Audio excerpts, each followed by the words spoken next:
제 가운데 빠져 더럽기가 하여 어떤 우리들. 10월 16일 월요일 사도행전 27장 통독령 말씀 묵상입니다. 기도하시겠습니다. 하나님, 아무리 억울한 일을 당해도 죽음의 순간이 찾아와도 하나님을 믿는 믿음이 변치 않게 하시옵소서.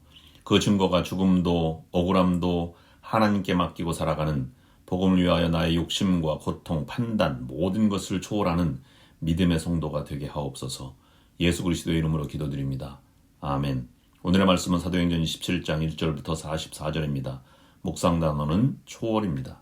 사도행전 27장 로마로 향하는 바울, 로마로 가는 바울의 출발 1절부터 8절 1절 우리가 배를 타고 이달리아에 가기로 작정되매 바울과 다른 제수 몇 사람을 아구스도 대의 백부장 율리오란 사람에게 맡기니 2절 아시아 해변 각처로 가려 하는 아드라무떼노 배에 우리가 올라 항해할세 마게도니아의 데살로니가 사람 아르스다고도 함께하니라. 3절 이튿날 시돈에 대니 율리오가 바울을 친절히 대하여 친구들에게 가서 대접받기를 허락하더니 4절 또 거기서 우리가 떠나가다가 맞바람을 피하여 구브로 해안을 의지하고 항해하여 5절 길리기아와 밤빌리아 바다를 건너 루기아의 무라시에 이르러 6절 거기서 백부장이 이달리아로 가려 하는 알렉산드리아 배를 만나 우리를 오르게 하니 7절 배가 더디가 여러 날 만에 간신히 니도 맞은편에 이르러 풍세가 더 허락하지 아니하므로 살몬의 앞을 지나 그레데 해안을 바람막이로 항해하여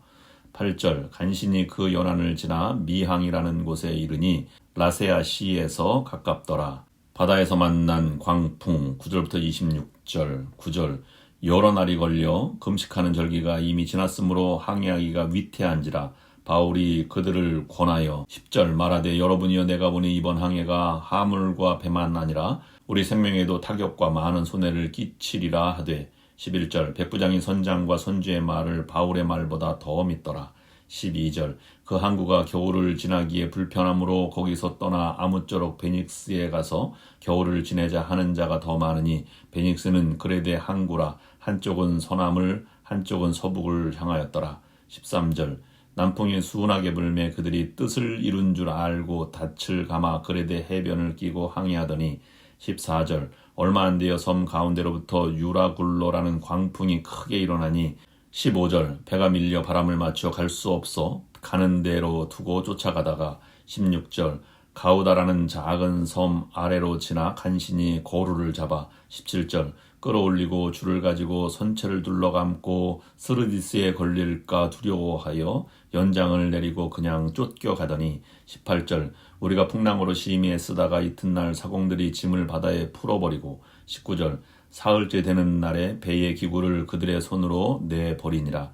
20절 여러 날 동안 해도 별도 보이지 아니하고 큰 풍랑이 그대로 있음에 구원의 여망마저 없어졌더라.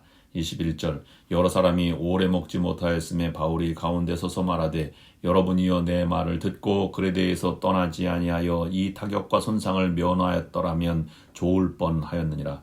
22절 내가 너희를 권하노니 이제는 안심하라. 너희 중 아무도 생명에는 아무런 손상이 없겠고 오직 배뿐이리라. 23절 내가 속한 바 곧 내가 섬기는 하나님의 사자가 어젯밤에 내 곁에 서서 말하되 24절 바울아 두려워하지 말라. 내가 가이사 앞에 서야 하겠고 또 하나님께서 너와 함께 항해하는 자를 다 내게 주셨다 하였으니 25절 그러므로 여러분이여 안심하라. 나는 내게 말씀하신 그대로 되리라고 하나님을 믿노라. 26절 그런즉 우리가 반드시 한 섬에 걸리리라 하더라.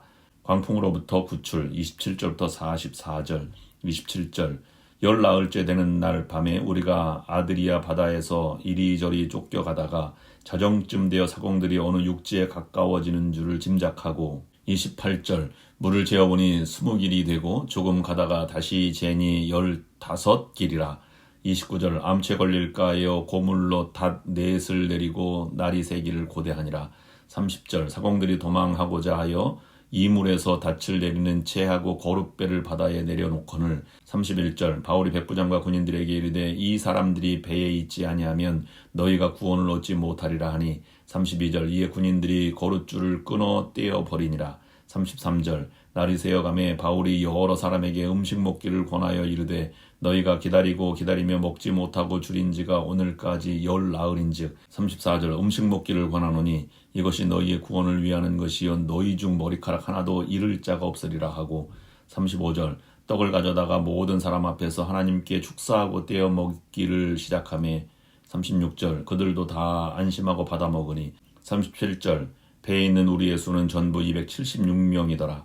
38절 배부르게 먹고 밀을 바다에 버려 배를 가볍게 하였더니 39절 날이 새매 어느 땅인지 알지 못하나 경사진 해안으로 된 항만이 눈에 띄거늘 배를 거기에 들여다 댈 수 있는가 의논한 후 40절 닻을 끊어 바다에 버리는 동시에 길을 풀어 늦추고 돛을 달고 바람에 맞추어 해안을 향하여 들어가다가 41절 두 물이 합하여 흐르는 곳을 만나 배를 걸매 이 물은 부딪혀 움직일 수 없이 붙고 고물은 큰 물결에 깨어져 가니 42절 군인들은 죄수가 헤엄쳐서 도망할까 하여 그들을 죽이는 것이 좋다 하였으나 43절 백부장이 바울을 구원하려 하여 그들의 뜻을 막고 헤엄칠 줄 아는 사람들을 명하여 물에 뛰어내려 먼저 육지에 나아가게 하고 44절 그 남은 사람들은 널조각 혹은 배 물건에 의지하여 나가게 하니 마침내 사람들이 다 상륙하여 구조되니라. 아멘. 마침내 아그리빠 왕과 함께한 모든 사람들이 바울의 무죄를 선언하였습니다. 그러나 바울이 그 전에 로마에 가서 재판받기를 소원했기 때문에 바울은 여전히 죄인의 몸으로 로마로 향하게 되었습니다. 이번에는 육로로 가지 않고 배를 타고 가야 했습니다. 그런데 바울이 타고 가던 배가 큰 풍랑을 만나 좌초되었다는 것이 27장의 내용입니다. 죽지는 않았지만 배가 완전히 파손되었고 겨우 목숨들만 부지하는 큰 사고를 만난 것입니다.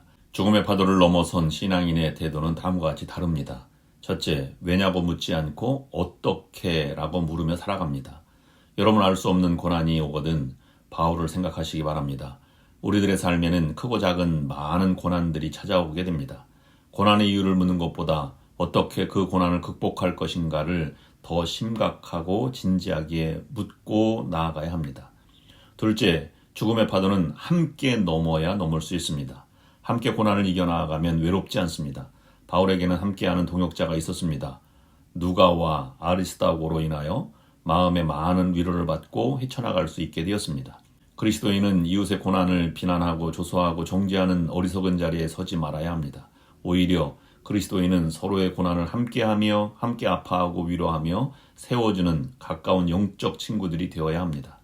인디언들에게는 친구라고 하는 말이 나의 슬픔을 자기 등에 업고 가는 사람이라는 뜻이라고 합니다. 마지막으로 사명이 있을 때 고난의 파도를 넘을 수 있습니다. 사명이 있고 사명을 감당하는 자에게는 죽어도 죽지 않고 절망의 순간에도 담대하게 이겨나갈 수 있게 됩니다. 하나님은 어떤 상황 속에서도 자신의 마음을 잃지 않고 주어진 사명에 충성하는 사람을 때가 되면 세상에 드러나게 하십니다. 지금 우리들의 모습은 어떠합니까? 오늘의 기도 제목을 올려드립니다.